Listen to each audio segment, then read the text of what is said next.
Yeah. And yo, Black, it's time. What up, y'all? Yeah. Soundtrack, what's poppin'? Matter of fact, I'll be on a man. And I'm sewing jeans, and first and 15 is just a sewing. It's yours. Okay, we're here at what we're calling it the 10J debate. 10J debate. J&J debate, if you will. J&J debate at 10J Street. My name is Julian Caldwell, aka JSWISS, representing Two Words at Top. I have here with me The company man, Mike check. with Bodega, Hip Hop DX. And we are here to debate well, we got one album that everybody would clearly call a classic album. I mean, it's been around long enough, so I guess we call it a classic. And we have another that hasn't been around as long, but I'm going to make the argument that it could be called a classic. We're talking about Lupe Fiasco's Food and Liquor and Nas's Illmatic. It's absolutely, I think Food and Liquor, you're right. I think it's absolutely a new classic. Yeah. It is a modern classic. I think it's one of the most classic albums representative of the most fluid generation. When you're looking at technology, the impact that it's had since the Napster era, 1999. Music spreads a lot faster, a lot wider, so it's more difficult for any artist to leave a greater impact because they're flooded with more musicians of all types on a more regular basis. Food and Liquor seems to have inspired a generation, probably approaching 2 generations of like true lyricists coming back in at a time when it came out when we didn't really care about lyrics all that much. I didn't. I don't know if you did. I care about it. I always care about it. We excluded it. So, I mean, the idea is people, it's kind of like the whole, Kobe versus Jordan thing. People, they don't want something that's relatively new instantly called a classic and better than those things that have been in the past. Yeah. So, the thing that's unique with the albums is, unlike with the players, one might still be in their career, another is done. We're just talking about this one project. Got this one project, it's done. So both body of works are done. We've had time to just digest them.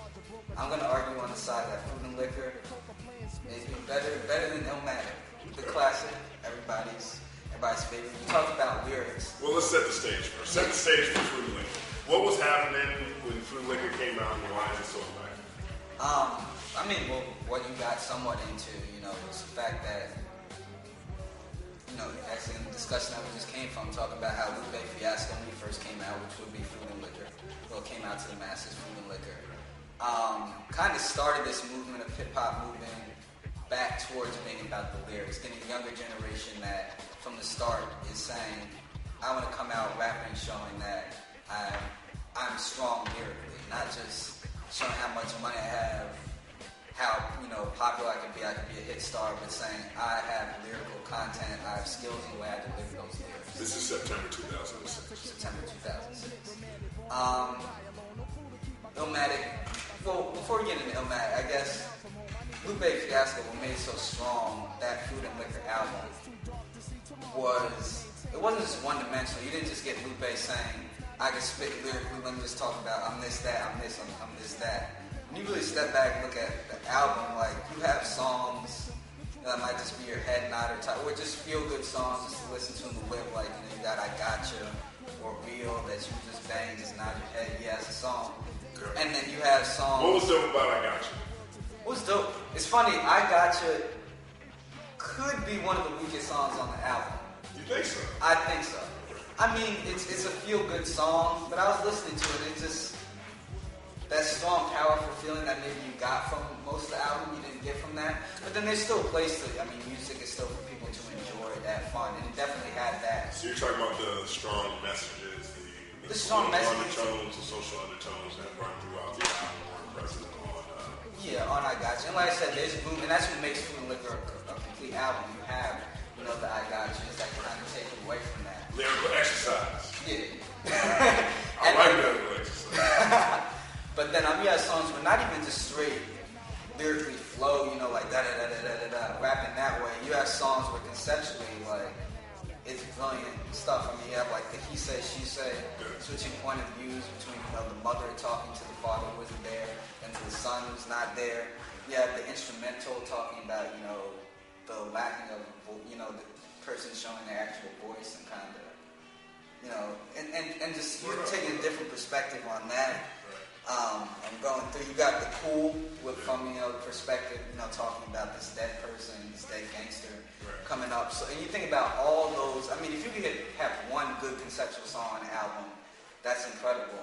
I mean, that's great. But realizing that all this different thought put into all these different tracks in one album, that makes it special. And that's something that I don't want to say Illmatic is basic.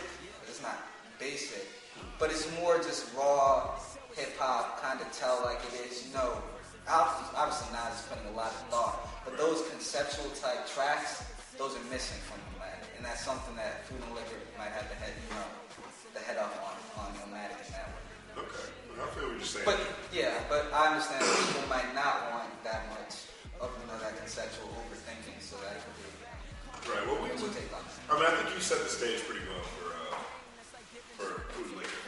We're coming off an era where we're coming into a consolidated music industry, so there's less outlets for rappers to really, get recognition and into the conversation. And we're also at that point coming directly out of an era where people didn't rap at all. Almost, a lot of things were just really, I'm Mike Jones, I'm Mike Jones, I'm Mike Jones, I'm Mike. You know what I mean? We saw a lot of that. It was I like to call it the P formula, the Master P formula. A lot of people were really just running on the Master P formula. Find a dope hook, get a dope beat, and come up with that ultimate ad-lib, and then bam, nothing else really matters in between. Jeezy was immensely successful with the Master P formula, for example. Like P used to say, make her say, and then what does Jeezy say?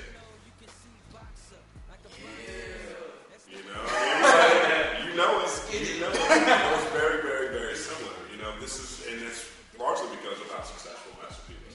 There wasn't a whole lot of lyrics in what No Limit was doing that brought in this wave of artists that really took advantage of, okay, well, I guess all we really need is a hook. All we really need is a beat. All we need is like some kind of catchy ad-lib or something you can be going for. There wasn't a whole lot of real lyrics being spit by anyone new. We still had all the cats we loved, from Wu-Tang. Now, Wu-Tang is still dropping new projects. They still are to this day, various members, or even together. Jay-Z, obviously, Nas. We have a lot of legends from the 90s who always have a market because they were there in the golden era. But with new artists, there were very few who were coming in on a lyrical level, who were coming in on a contextual level, putting premium on contextual relevance, like being nice and having something relevant to say. That's why Food and Liquor is the ultimate album, and I think we started seeing. But with Illmatic, 10 tracks, really 9 tracks, this 18-year-old kid from Queensbridge Projects, flipping styles, building pictures, layered, multi-layered conversations on what's actually happening. It's not like, A, B, B, A, B, B, A. It's A, B, C, D, A, B, C, D, A, B, C, D. He's more dynamic in the way he's kicking styles. He's more dynamic in the way he's kicking flows. From a way you put the album together standpoint, one, it's the first time you ever have a highly anticipated MC put together an album with producers who weren't in his own crew. Right, so before that, like all the nicest cats, they had their own producers. Like Chuck D, they had the Bomb Squad, they had NWA, they had Dre, and Marley Marl was back and everything that Juice Crew was doing. It was a crew then. By the time Illmatic came out, like he's got Q-Tip, Large Professor, he put his own boy LES on, he's got freaking Pete Rock and DJ Premier. Now you've got DJ Premier from freaking Gangstar, you got Pete Rock from Pete Rock CL Smooth, you got Q-Tip from Tribe Called Quest, you got freaking Large Professor from Main Source. There you go. And then you got freaking LES's own boy. That's 5 different producers from 5 legendary crews working with this cat, because this cat nice. Never been done before in rap history. Step 1. Step 2, you start taking out like the way that you start looking at the way he's putting these tracks together. One is a 9-track opus that truly embodies his neighborhood. It truly embodies Queensbridge. We know that because he reps it all the way through. But the way he's rapping, police got me, I pulled the tech out the dresser, police got me under pressure. Represent. Cats weren't rapping like that. it represented a very strong corner. Rap was a lot more regimented. Bars were a lot more static. Bars were a lot more rigid. You know, they're a lot more confined to the space that the beat is in. Meaning, like, you know, when you count bars, 1, 2, 3, 4, 1, 2, 3, 4, 3, 2, 3, 4, 4, 2, 3, 4. People are rapping like that. That's how Run DMC did it. Even to a degree, that's how Rakim did it. When Nas did it, Nas was all over the place. Nas is coming from, you know, I hit the earth like a comet invasion. Nas is like the Afrocentric Asian, half man, half amazing. But then, you know, cats weren't really bringing all these different elements in different ways that people were arriving together in a way that hadn't been heard before. And what you had after that, after Illmatic's impact, regardless of what it sold, because it didn't sell very well, all things considered, everybody was now rapping more like Nas. Everyone is more conversational, a lot easier. Everyone's a lot more fluid to this day, which includes Lupe. Okay. Now, what Lupe did was he took everything Nas did and added steroids to it. Well, because that's what I was going to say.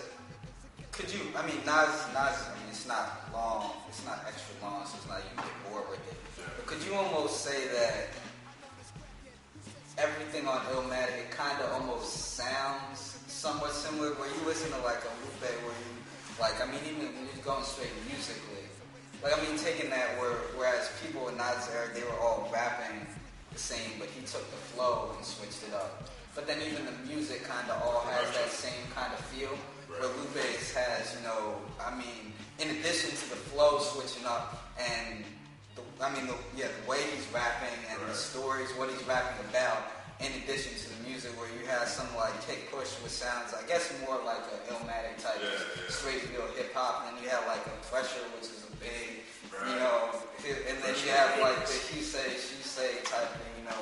I mean, so you kind of go up and down that way, where as somebody who may not be such a real, I'm a real hip hop head, you know, I could listen to P-Rock beats all day, could almost get kind of bored with the Illmatic, whereas Lupe Fiasco, Food and Liquor has, you know, enough of up and down, you know, change progression to keep you engaged, even though it is twice the length of Illmatic. Well, I think that's part of a big reason. I mean, it is twice the length of Illmatic.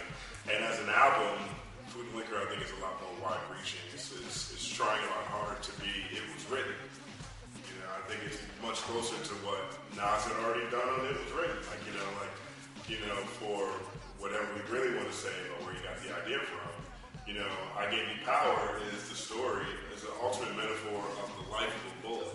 You know, Lupe got a lot of his extended metaphor ideas from the way Nas did it later on after Nas already did it.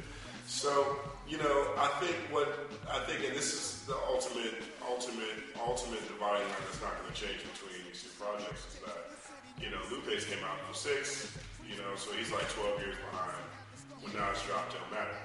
So a lot of things have changed by that point.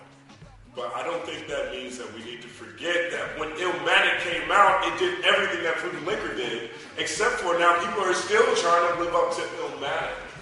People are still trying to I want to, I was listening to Halftime the other day, and I'm trying to make a halftime for 20 years. I know a lot of old cats, old rappers on the block who are like doing everything wrong for 20 years, who are still trying to make halftime. Because no one had made halftime before. No one had made a world of shirts before. Like, the styles that Nas presented on Illmatic didn't exist. So that's the ultimate parallel.